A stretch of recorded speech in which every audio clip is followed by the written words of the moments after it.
ఆత్మీయులారా, జాగ్రత్తగా ఆలకించండి. లోకమంతా ఒక్కసారి చీకటి అడవిలా అనిపిస్తుంది. చుట్టూ శత్రువులు, సమస్యలు నిన్ను భయపెడుతూ ఉంటాయి. అయితే ఒక విషయాన్ని మర్చిపోవద్దు, నీ కాపరి నిన్ను విడిచిపెట్టలేదు.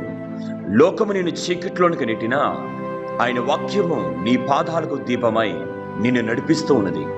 నీ శత్రువులు ఎదుట ఆయన నీకు విందును సిద్ధపరిచే దేవుడు.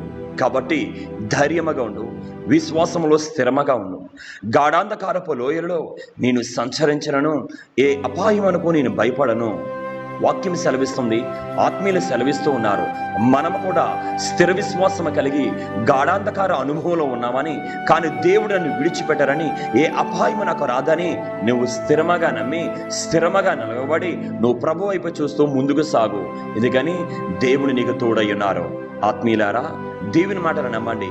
నీ ప్రాణాన్ని ఆయన నిలవబెట్టేవాడు, కాపాడువాడు. ఆయన హస్తము నీ వైపు చూపుతూ ఉన్నాడు.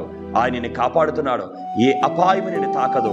నీవు వెళ్ళే ప్రతి అడుగులో ఆయన కృపాక్షేమాలే నిన్ను వెంబడిస్తూ ఉన్నాయి. కాబట్టి ఆయన నీకు కాపరిగా ఉన్నాడు. నీకు లేమి కలగదు. భయాన్ని విడిచిపెట్టు, ధైర్యముగా ఉండు. ఆయన వాక్యం నీ పాదాలకు దీపముగా ఉన్నది. ఆ వాక్యమైన మార్గంలో నడువు, జీవించు. సమస్తం వదిలే, సమస్తం ఆయన పాదాల చెంత పెట్టు. విశ్వాసముతో ప్రార్థన చేయి. గొప్ప విజయాన్ని నీ జీవితంలో చూస్తావు. ఆమేన్. God bless you.